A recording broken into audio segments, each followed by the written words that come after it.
le doy la bienvenida al maestro José Abel Toledo Martínez. El título de su conferencia es Los plaguicidas y la seguridad en los alimentos.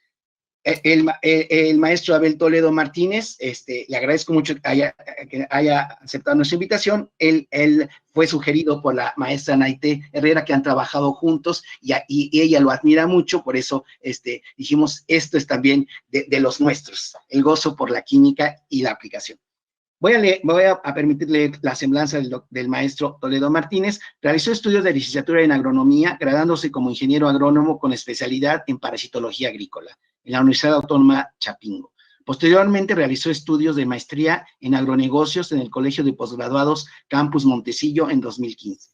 Realizó un diplomado en habilidades directivas y liderazgo estratégico en el Tecnológico de Monterrey y recibió entrenamiento en marketing en los agronegocios por la Global Marketing Academy, implementada por la Valle AG y Ashbright Business School de Londres. Durante su desempeño profesional recibió entrenamiento especializado sobre la conducción de estudios de campo para determinar magnitud de residuos de plaguicidas bajo los principios de buenas prácticas de laboratorio de la OECD y de la EPA. También recibió entrenamiento especializado sobre desarrollo y registro de plaguicidas. Durante 25 años laboró en una empresa líder mundial a nivel mundial en investigación, desarrollo y comercialización de plaguicidas, participando en diversos foros nacionales e internacionales sobre regulación de plaguicidas y seguridad agroalimentaria. Ha impartido múltiples conferencias y cursos sobre el desarrollo de plaguicidas y protección de cultivos en el país y en el extranjero. Es socio fundador y director general de Agrobien SC desde 2015 y hasta la fecha, una empresa de consultoría, servicios y capacitación en temas de agronegocios y desarrollo y registro de insumos agrícolas. Actualmente también ejerce el cargo honorífico como presidente de la Asociación de Ingenieros Agrónomos Parasitólogos AC.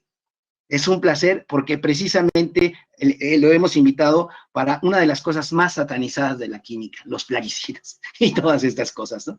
Adelante, maestro Abel Toledo. Muchísimas gracias, doctor. Justamente lo que mencionaste, me dejaron el tema más complicado y vamos a hacer todo lo posible por hacerlo de la mejor manera. Bueno, en primera instancia, agradecerte, doctor Ignacio González, por la invitación a participar en este interesante evento.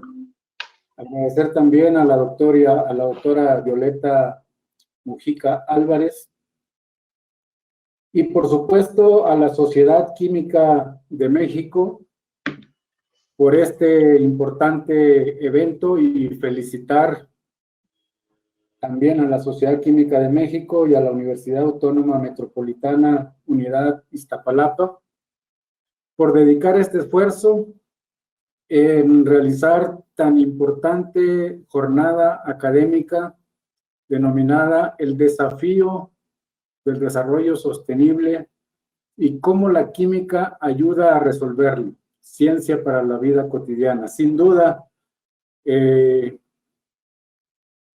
un evento que va a proporcionar, ojalá que sí sea, pues mucha información, que es la que hoy nos hace mucha falta. Entonces, agradecer también a la maestra Naité, que me presidió en la presentación anterior, y felicitarla por su excelente ponencia, agradecerle la recomendación para estar aquí en esta importante jornada académica. Bueno, voy a dar inicio entonces con la primera diapositiva y quiero hacer una breve introducción, un poquito de historia, porque a veces creemos que los plaguicidas se crearon simplemente porque hay algunas empresas que les interesa hacer negocio. Y eso no es cierto. La agricultura es la base fundamental de nuestra alimentación. Y la agricultura fue creada, según la historia, hace más de 10,000 años, cuando el hombre dejó de ser recolector y cazador, y empezó a cultivar pues, las primeras plantas que le proporcionaban alimentos. Se dice que esto fue en Mesopotamia. Y en el momento que el hombre empieza a seleccionar aquellas plantas que le proporcionaban alimentos, empezó a eliminar otras que no eran de su interés. En ese momento empieza a formar un ecosistema distinto, es decir, a cultivar solamente aquellas plantas que le interesaban. Perdón, señor.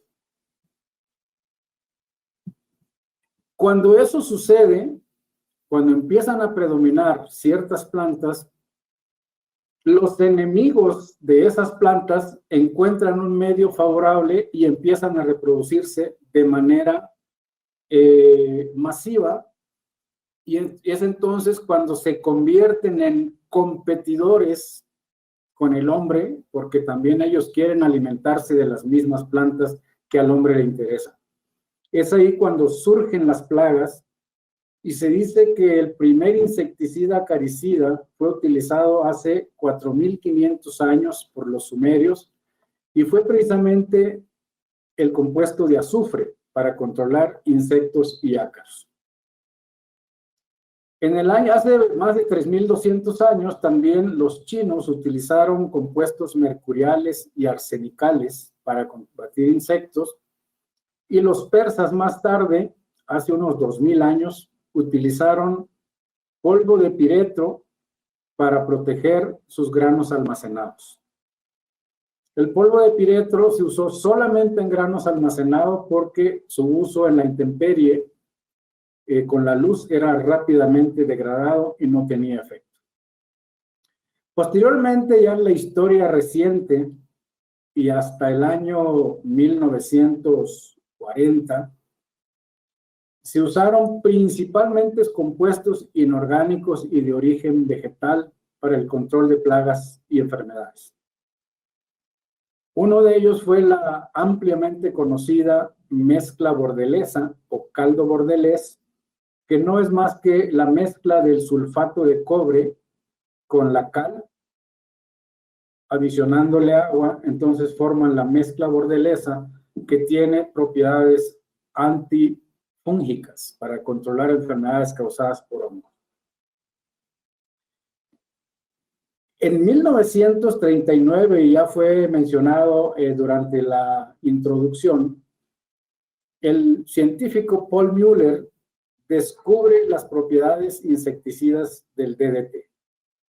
Esto ocurre durante la Segunda Guerra Mundial, y este compuesto, que hoy es uno de los más satanizados, tuvo tanto éxito porque no solamente servía para controlar insectos que afectaban la agricultura, sino también para controlar insectos que eran vectores de enfermedades como la malaria, como la fiebre amarilla y como el tifo. Curiosamente, este compuesto que el doctor Müller descubre sus propiedades insecticidas en 1939, había sido sintetizado ya por el químico austriaco Ottmar Ziegler en 1874, prácticamente 65 años antes, pero no se habían descubierto sus propiedades insecticidas. La síntesis del DDT, que es el diclorodifeniltricloretano, entre los químicos se dice que es una reacción muy sencilla entre el tricloroacetilaldehído más clorobenceno, y entonces da como resultado al DDT, que es el diclorodifeniltricloretano.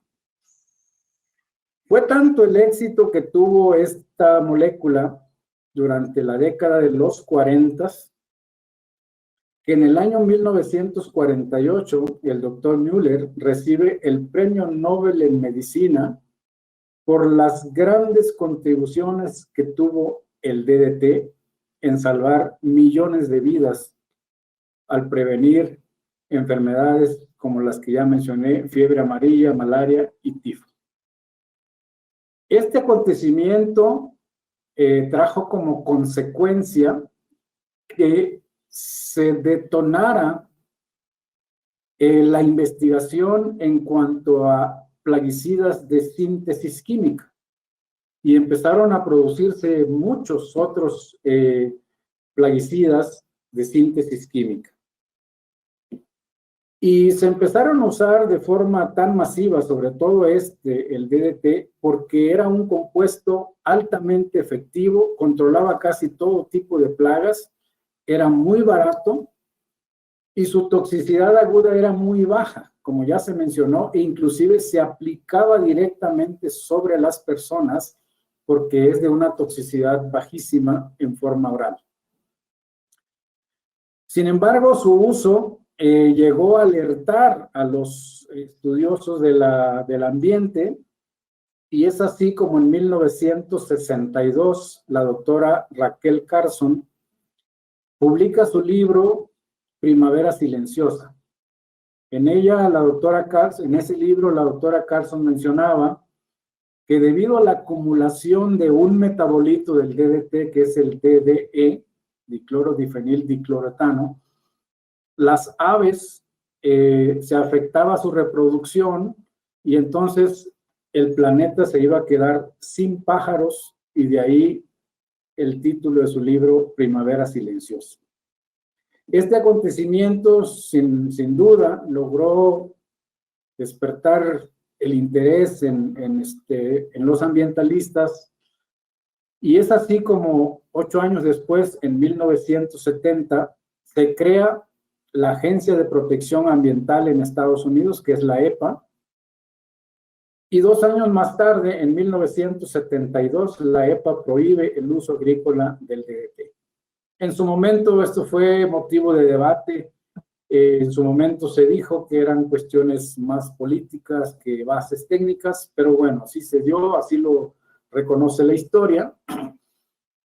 Pero esto sirvió para que la regulación de los plaguicidas tuviera pues grandes cambios, se incluyeran estándares muchísimo más estrictos para poder registrar un plaguicida.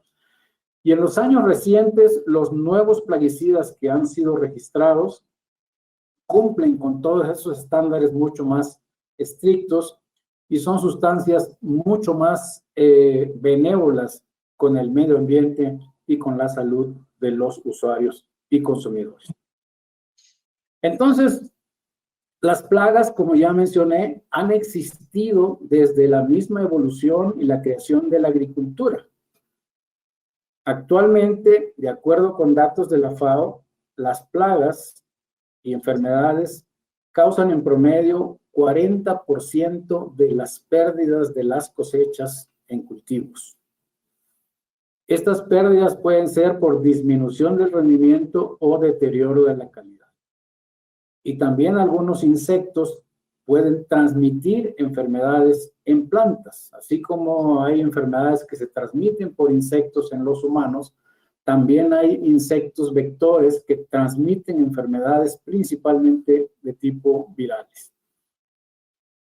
También las malezas o hierbas que compiten con las cosechas, pues pueden ocasionar grandes pérdidas en el rendimiento.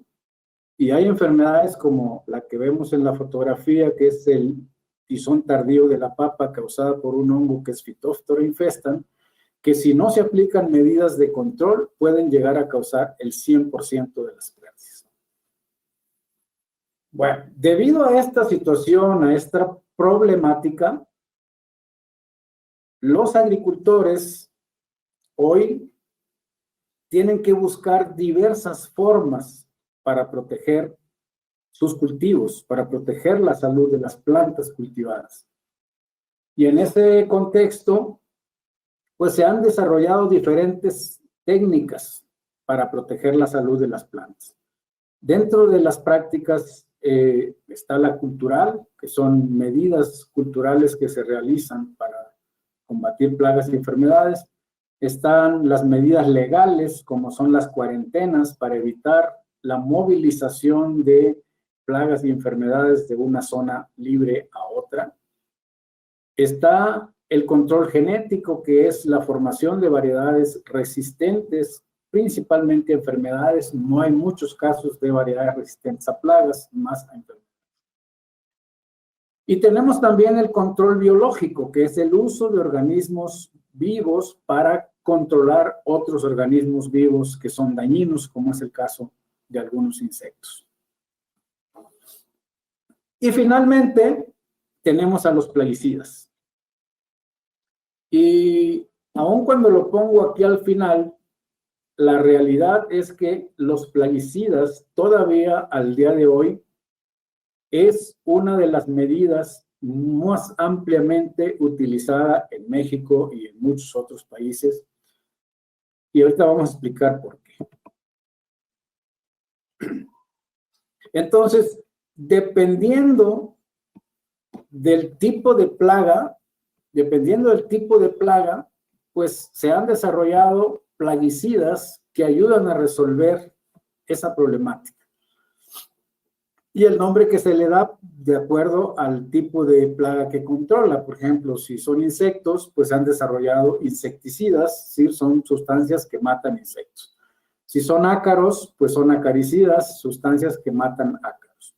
Si son nematodos, serían nematicidas.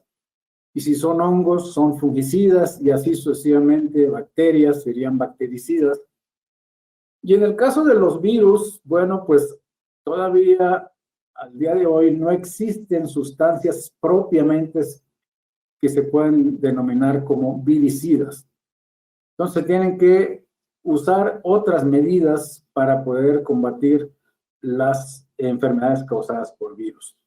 Y en el caso de los roedores, que también son una plaga muy importante, se usan los rodenticidas. Y para el caso de malezas o malas hierbas, se llamaban antes, pues se utilizan los herbicidas. Dentro de los plaguicidas existen también diferentes tipos de plaguicidas. Los plaguicidas botánicos, que son extractos de plantas, los biológicos o microbiales, que como ya mencioné, pues son estructura de reproducción de organismos vivos, como es el caso de esporas de hongos, como es el caso de algunos nematodos que también se pueden utilizar. Y después tenemos los plaguicidas bioquímicos, que generalmente son denominados como feromonas, que son sustancias que se volatilizan y pueden tener diferentes efectos. Feromonas de confusión sexual, o feromonas atrayentes, etcétera, que se usan con trampas para capturar insectos. Y finalmente, que es el tema que nos vamos a enfocar principalmente hoy, que son los plaguicidas químicos. De los 4 grupos de plaguicidas que vemos, los plaguicidas químicos son los más ampliamente utilizados hasta el día de hoy. ¿Y cuál es la razón principal de esto? Bueno, primero que son mucho más efectivos que los botánicos, que los biológicos y que los bioquímicos. Generalmente los plaguicidas químicos nos dan eficacias superiores al 80%, muchos de ellos 95 hasta 100% de eficacia, que no nos los dan los plaguicidas biológicos ni los plaguicidas botánicos. Entonces, son mucho más efectivos. Segundo, son mucho más prácticos para aplicarlos y se encuentran disponibles, pues, en la mayoría de los lugares donde los productores los necesitan. Ok.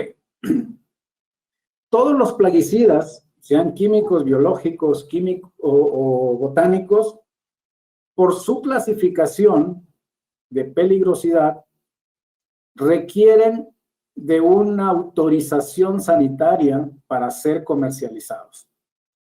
Y entonces los países elaboran leyes, reglamentos y guías para la evaluación y autorización de plaguicidas. Y los países establecen o crean agencias para dar cumplimiento a estas leyes y reglamentos. Así, por ejemplo, nuestros principales socios comerciales, como es Estados Unidos, pues tienen a la Agencia de Protección Ambiental, que es la EPA, que es la encargada de evaluar todas las solicitudes de registros de plaguicidas y dar las autorizaciones. En el caso de Canadá es la PMRA, que significa Pest Management Regulatory Agency, que depende del Ministerio de Salud. Es la encargada de regular y aprobar los plaguicidas. En el caso de Europa, como son muchos países que conforman la Comunidad Europea, pues se ha creado la European Commission, que es la encargada de evaluar pues todos los plaguicidas, y adicionalmente el efecto de estos en los alimentos es la European Food Safety Authority, conocida como EFSA. En nuestro país, México, tenemos la COFEPRIS, que depende de la Secretaría de Salud, es la encargada de la autorización de los registros sanitarios para los plaguicidas. Cabe mencionar que la COFEPRIS trabaja en coordinación con la Secretaría de Medio Ambiente, Semarnat, y con la Secretaría de Agricultura, SADER. Entonces son las tres secretarías directamente involucradas en la evaluación y autorización de plaguicidas. Vamos a hablar entonces, son las agencias y las autoridades quienes establecen las leyes y los reglamentos que deben de cumplir las empresas interesadas en registrar plaguicidas. Y este diagrama aplica especialmente para los plaguicidas químicos. Un plaguicida químico, para poder ser registrado, tiene que ser ampliamente estudiado en 4 áreas principales. Uno de ellos es el área de la química, el otro es el área de la biología, la tercera área es el área de la toxicología y la cuarta es el área ambiental. Es decir, ¿qué pasa con los plaguicidas en el medio ambiente? Este proceso es un proceso pues largo, lleva aproximadamente 10 años entre que la molécula es sintetizada, la molécula química es sintetizada, tiene que pasar por una serie de estudios, evaluaciones, y a más o menos al año 8 es sometida a la solicitud para registro y tarda 2 años en ser evaluada. Por eso en promedio tardan 10 años en llegar al mercado y tiene un costo promedio, de acuerdo con esta cita, de más o menos 286 millones de dólares. Vamos a explicar brevemente entonces cuáles son los estudios que deben de hacerse en cada una de las diferentes áreas que ya mencioné. El área de la química, por supuesto, es la que detona la creación de los plaguicidas químicos. Y esto, dijimos, inicia con la síntesis de la molécula. Si no hay molécula, entonces pues no hay plaguicida.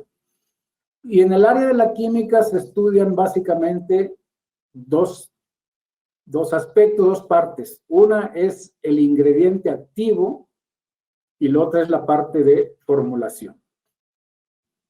Primeramente, una vez que la sustancia activa es sintetizada, se tiene que caracterizar. Se tiene que caracterizar quiere decir que hay que conocer todas sus propiedades físico-químicas. Aquí pongo solamente algunas, son muchas más, como es el color, olor, punto de fusión, punto de ebullición, coeficiente de partición, presión de vapor, solubilidad, etcétera, dependiendo si es un líquido o un sólido, y muchas otras propiedades físico-químicas de la sustancia activa. Tienen que ser plenamente caracterizadas. Los plaguicidas no pueden ser aplicados en el campo directamente el ingrediente activo. Entonces, para poder aplicarlos, se tienen que formular. Y dependiendo de las propiedades físico-químicas del ingrediente activo, los químicos que se dedican a hacer la formulación, pues van a definir cuál es el tipo de formulación más apropiada de acuerdo a sus características físico-químicas. Así, por ejemplo, tenemos formulaciones como la WG, que en inglés debería traducirse como un granulado humectable, una SC, que es una suspensión concentrada, una SC, que es una emulsión concentrada, y una OD, que es dispersión en aceite. Y hay otras formulaciones, ¿no? Polvos humectables, etcétera, que han venido a desuso por el tema de que liberan polvo al momento de preparar la mezcla de tanque. Entonces, son las dos áreas que se estudian ampliamente en la química. ¿Cuál es lo principal que se debe estudiar en el área de formulación? Bueno, ¿cuál es el tipo de formulación más apropiado de acuerdo a las propiedades físico-químicas del ingrediente activo? Segundo, hay que evaluar cuáles van a ser los componentes de la formulación. Los componentes de la formulación obviamente juegan un rol muy importante para darle estabilidad a la formulación. Un producto plaguicida formulado normalmente debe tener al menos 2 años de vida útil en almacenamiento. Es decir, la vida de un plaguicida son 2 años después de la fecha de su formulación. Entonces, es importante asegurar la calidad de la formulación. La otra parte, dijimos que son los estudios de la biología, y aquí se divide en investigación y desarrollo. La parte de investigación se hace principalmente en laboratorio y se estudian las características biocidas, el modo de acción, mecanismo de acción. Y en el desarrollo, pues ya es la parte práctica, cómo se aplica la fitocompatibilidad, aspectos, intervalo a cosecha, etcétera, y eso es lo que determina el perfil de uso. Aquí abajo pongo algunas citas que son como las guías que se deben de seguir para hacer cualquiera de estos tipos de estudios. Me voy a ir un poquito más rápido porque el tiempo me está ganando. La otra área es el área de la toxicología. Y se hace la toxicología en mamíferos y la toxicología en ecosistemas. Es decir, se determinan las características toxicológicas del producto, aguda, subcrónica y crónica, para mamíferos, después eso se extrapola a humanos, pero también se estudia la toxicología para los ecosistemas. Aquí abajo dejo las citas también de las guías que se tienen que seguir para hacer estos estudios. Y hay otra parte que ya mencioné, la última, que es el destino ambiental de los plaguicidas. Y aquí se trabaja básicamente en lo que es la química de residuos, que para las guías son las series 860, ahí está abajo la cita, y se estudia básicamente el metabolismo de la sustancia y los residuos. Lo primero que se tiene que estudiar en esta área de un plaguicida, ¿qué sucede con él cuando lo liberamos al ambiente? Cuando cae en las plantas, cuando cae en el suelo, cuando cae en el agua o cuando se encuentra en el aire. La maestra Naité habló un poco de lo que es la transformación del producto padre, el producto original, y esto en los plaguicidas es fundamental. Entonces hay que conocer su metabolismo. Esto se hace obviamente en cámaras para hacer estudios de metabolismo. Se aplica una sustancia radiomarcada, generalmente se usa como marcador el carbono 14.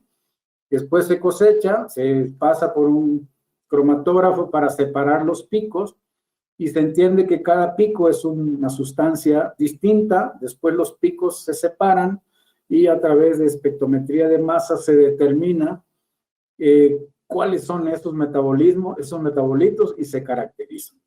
Si los metabolitos son tóxicos o más tóxicos que el activo, entonces es necesario caracterizar toxicológicamente todos los metabolitos. Con esto se define la ruta metabólica y se define entonces cuál va a ser el residuo que vamos a buscar cuando hagamos los estudios de residuos. Normalmente los residuos se integran por el compuesto padre más los metabolitos que tengan relevancia toxicológica o que se encuentren al menos más de un 10%. Bueno, voy un poco más rápido. Toda esta información, ¿para qué le sirve a la empresa y a las autoridades que evalúan los plaguicidas?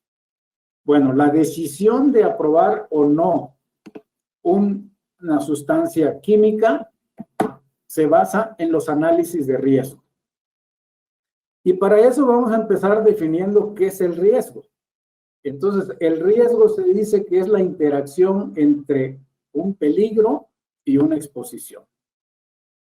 Puede haber peligro, pero si no nos exponemos a ese peligro, pues no hay riesgo. Aquí haciendo una analogía, tenemos el periférico ahí enfrente de las torres de satélite, y pasar caminando el periférico implica, por supuesto, un enorme riesgo, porque el peligro son los vehículos. ¿Y cuál es el peligro? De ser atropellados y morir por atropellamiento. Si nadie se expone a ese peligro, pues no hay riesgo, simplemente hay un peligro. Si alguien atraviesa caminando el periférico, se está exponiendo al peligro, entonces sí hay un riesgo. Y para eso, entonces, la Organización Mundial de la Salud ha establecido cuáles son los criterios que se deben de tomar y los procesos para hacer el análisis de riesgo. Ahí les dejo la cita abajo, pero básicamente el paso crítico es la valoración del riesgo. La valoración del riesgo básicamente está integrada por 4 pasos. ¿Y cuáles son esos 4 pasos en el proceso de la valoración del riesgo? En primera instancia es identificar el peligro. ¿Qué significa identificar el peligro? ¿Qué problemas a la salud podría causar ese agente, que en este caso sería el plaguicida? El segundo paso es caracterizar el peligro, es decir, describir cualitativa y cuantitativamente esas propiedades inherentes del agente con potencial de causar ese efecto adverso, que para nuestro caso sería el plaguicida. Entonces, se identifica el peligro, se caracteriza el peligro y después se evalúa la exposición. La evaluación de la exposición de un agente probablemente que puede causar riesgo es qué tanto nos vamos a exponer a ese agente, y como consecuencia de la caracterización del peligro más la evaluación de la exposición, llegamos a lo que es la caracterización del riesgo. Y ahí se determina, pues, cuál es la probabilidad de que tengamos ese riesgo. Ok. Llevo 30 minutos, entonces me quedan 10. Vamos a ir un poquito más rápido.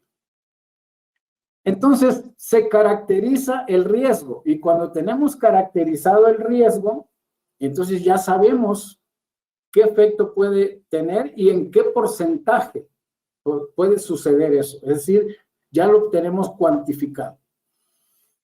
Y de acuerdo a este análisis de riesgo, ¿qué se tiene que hacer? Antes de tomar medidas de prohibición, se tienen que implementar medidas de mitigación del riesgo. Lo explicó muy ampliamente la maestra Anaité. Y para esta analogía, si tenemos el peligro y alguien se atraviesa el periférico, una forma de mitigar el riesgo sería construyendo puentes peatonales. Si construimos un puente peatonal, el peligro sigue estando ahí, que son los vehículos. Pero si las personas no se exponen al riesgo, porque ahora pasan por un puente peatonal, aun cuando está el peligro, el riesgo sería 0 para las personas que utilizan el puente peatonal. Entonces, basado en estos criterios de mitigación y evaluación de riesgo, los plaguicidas se le aplican los mismos criterios. Primero tendríamos que caracterizar el peligro. ¿Cómo se caracteriza el peligro en los plaguicidas? A través de estudios de la toxicología. Es importante conocer esto porque de acuerdo a la dosis, a la cantidad, una sustancia química puede ser un veneno o un remedio. Y aquí ponemos un ejemplo del ácido acetil salicílico. Si usamos la dosis correcta, que son 2 tabletas, puede ser un excelente remedio para el dolor de cabeza. Pero si nos tomamos medio frasco o más, entonces se convierte en un veneno. Entonces, la dosis correcta diferencia un veneno de un remedio. Y este mismo criterio se aplica con los plaguicidas. Entonces, ¿cuáles son los estudios que se tienen que hacer para caracterizar el riesgo? Bueno, estudiar la dosis respuesta. Y entonces se determina un valor que se llama el NOAEL y el LOAEL. El LOAEL entonces es la dosis más baja obtenida a través de pruebas experimentales en la cual se observaron efectos adversos, y el NOAEL es el nivel de efecto adverso no observable. En este caso es la dosis máxima de una sustancia que no tiene efecto. Entonces en la gráfica a la derecha podemos apreciar, déjenme mostrar aquí, perdón. Podemos apreciar que siempre el LOAEL va a ser mayor que el NOAEL. El NOAEL es la que no tiene efecto y el LOAEL es la que sí tuvo efecto. Derivado de este valor, de este parámetro, vamos a hacer el cálculo del valor de referencia. ¿Y qué es el valor de referencia? El valor de referencia se denomina como la ingesta diaria admisible para estudios de toxicología crónica, y la dosis de referencia es para estudios de toxicología aguda. Bueno, ¿qué significa el valor de referencia? Como su nombre lo dice en la diapositiva anterior, la ingesta diaria admisible es la cantidad estimada de una sustancia que puede ser ingerida diariamente durante toda la vida de una persona sin riesgo apreciable para la salud. Ese es el valor de referencia. Es decir, que si los residuos de los plaguicidas se encuentran al nivel de la ingesta diaria admisible o al nivel de la dosis aguda de referencia, no debe representar ningún daño para la salud. Ahora, ¿cómo se calcula el valor de referencia? Tomamos el NOAEL, que ya fue determinado en roedores, y se divide entre 100 por un factor de incertidumbre de 10 por 10. ¿Qué es el factor de incertidumbre? La diferencia intraespecífica entre los animales de prueba. Se dice que algunos animales de prueba son más sensibles que otros, lógicamente. Y la diferencia interespecífica, es decir, el valor que se obtiene en roedores se extrapola a humanos y se dice que los roedores pueden ser más resistentes, entonces se aplica otro factor. Entonces, el NOAEL se divide entre 100 y tenemos el valor de referencia, que es la ingesta diaria admisible. ¿Cómo se mide entonces? Eso fue cómo se caracteriza el peligro. ¿Cómo se mide la exposición? ¿Cómo nos podemos exponer a los plaguicidas? Durante el proceso de fabricación, durante el almacenamiento, durante la aplicación y durante el consumo. Hoy nos vamos a centrar solamente en la exposición por consumo. Podríamos hablar en otra ocasión de la exposición a trabajadores o al ambiente. Entonces, ¿cómo se mide la exposición por consumo? Bueno, lo primero que se tiene que determinar es la ingesta de alimentos, es decir, qué tanto alimento consumimos, ¿no? Como el alimento, si se aplicaron los plaguicidas, existe algún residuo, entonces se multiplica la cantidad de residuos por la cantidad de alimento consumido, y eso nos da lo que se conoce como la ingesta dietaria.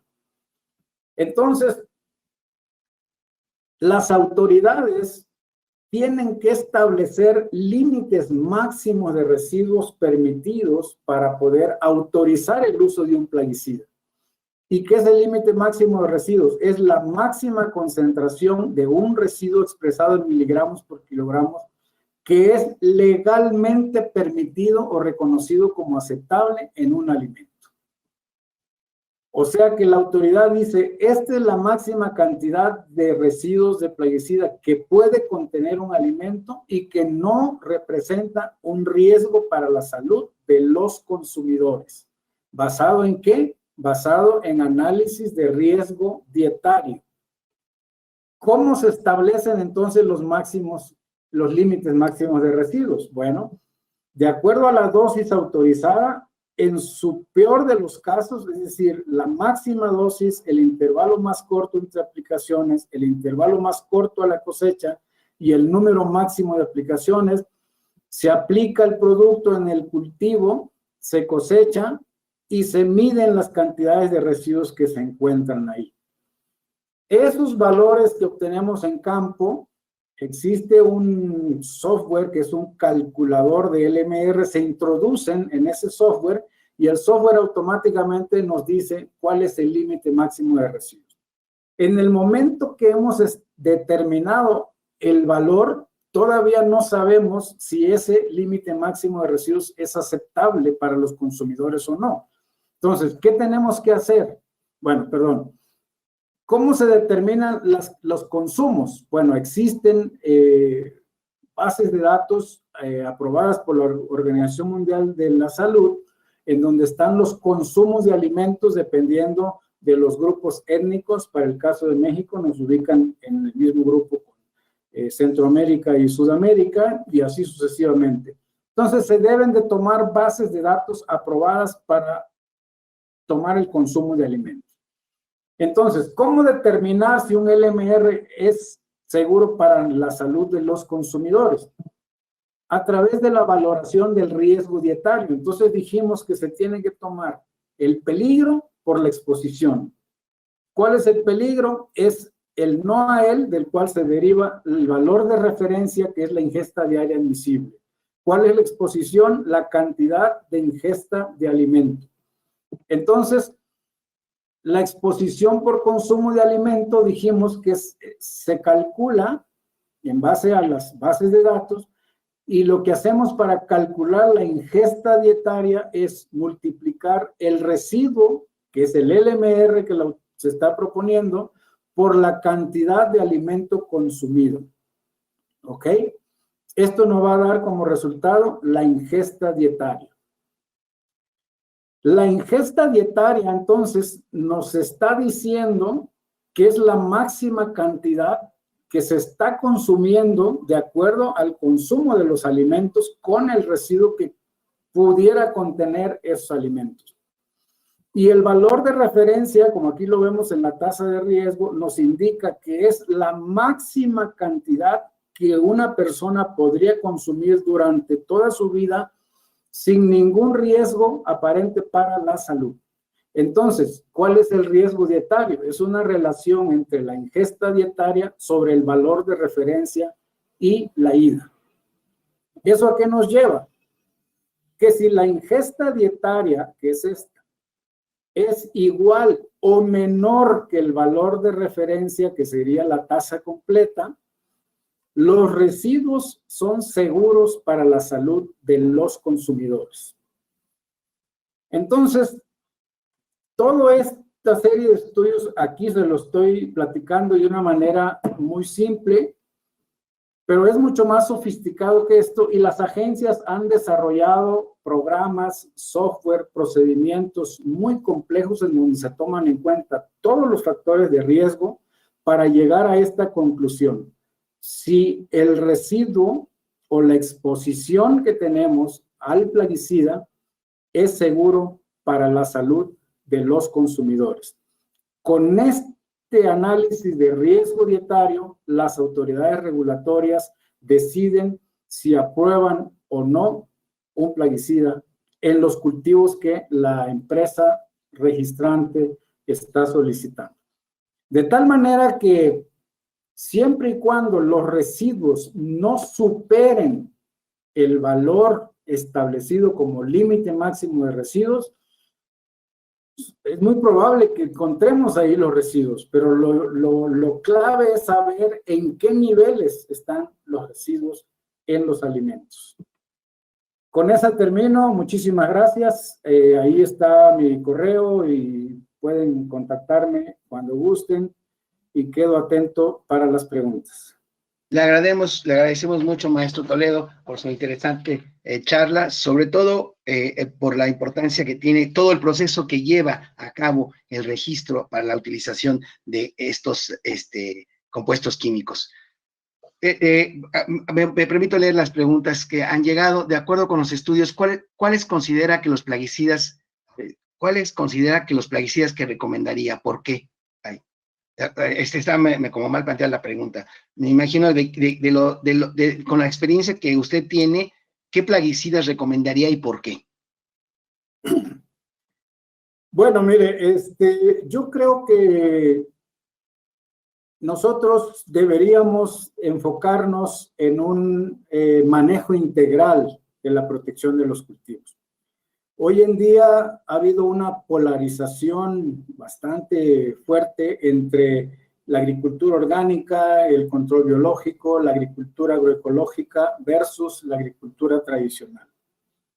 Me parece que esa polarización no nos lleva a nada positivo porque la problemática de suministrar alimentos saludables para los consumidores y producirlos protegiendo al ambiente implica un reto bastante fuerte en la que todos deberíamos poner nuestro granito de arena y en lugar de polarizar esas corrientes de pensamiento, deberíamos buscar cómo integrar todos los diferentes métodos o técnicas de protección de cultivos para llegar a un manejo integrado que debería ser lo ideal. Así es. Gracias. Sí. En los países emergentes existen estudios que mitiguen el impacto de metabolitos en humanos y en el entorno. Bueno, las empresas que desarrollan plaguicidas normalmente someten primero la evaluación de sus plaguicidas en países, se dice países con alto estándar de registro. ¿Eso por qué? Bueno, pues porque esos países tienen toda la infraestructura científica y de personal para evaluar esos compuestos, ¿no?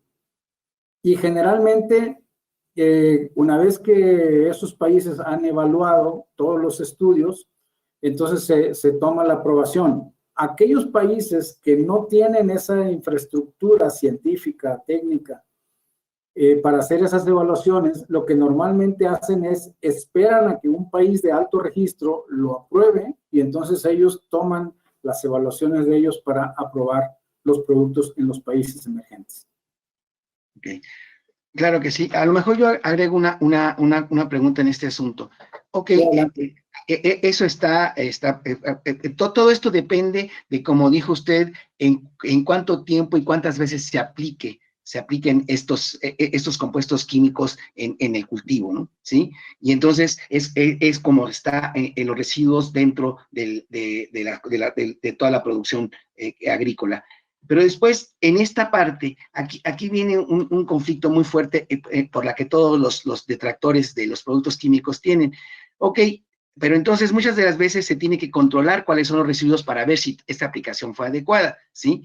Entonces, muchas de las veces los pequeños agricultores que no están controlados, aplican esos productos químicos de manera variada y sin ningún control. Entonces, ¿cómo nos aseguramos los consumidores de que los residuos que se quedan dentro de los productos agrícolas tienen la cantidad de residuos que están registrados en los países del primer mundo? Bueno, esa es una importantísima y excelente pregunta, doctor, que, bueno, me da pauta para hacer este comentario. Sí. Los residuos, los plaguicidas, sobre todo los plaguicidas químicos, sí, si los utilizamos conforme a la recomendación de la etiqueta, en realidad han sido tan estudiados que no debe haber ningún riesgo para la salud. No debería haber ningún riesgo para la salud. Sin embargo, uno de los grandes problemas, y ahí es donde debemos trabajar todos juntos, es el mal uso de los plaguicidas, que también se da, y se puede dar por los productores, se puede dar también por quienes recomiendan el uso, que a veces falta un poco de ética, y se puede dar también por quienes los comercializan. Yo creo que el hecho de satanizar un plaguicida simplemente por decir es un químico es un error. Es decir, pueden haber errores que han causado controversias de que hay más residuos de los permitidos, etc. Pero yo creo que no es un tema del plaguicida, es un tema del mal uso del plaguicida. Claro. Es como si yo hiciera la analogía nuevamente de los autos. Los autos causan muchísimo más muertes que los plaguicidas, eso está documentado a nivel mundial. Claro. Pero no es un problema del auto en sí, es un problema del mal uso del auto, que lo conducimos sin las precauciones debidas, en condiciones no apropiadas, etcétera, y entonces causamos muertes con los autos. Pero no es un problema del auto en sí, es un problema del mal uso, de la mala conducción del auto. En los plaguicidas sucede algo parecido. Los plaguicidas existen porque los agricultores tienen la necesidad de proteger la salud de sus plantas. Los plaguicidas son como los medicamentos de las plantas. Si nosotros hacemos mal uso de un medicamento, pues ya dijimos, nos causa daño a la salud. Pero no es un problema del medicamento, es un problema de un mal uso. Entonces, lo que tenemos que pugnar, obviamente, es primero, que los plaguicidas cumplan con todas las regulaciones internacionales que nos den seguridad a los usuarios, a los consumidores y al medio ambiente.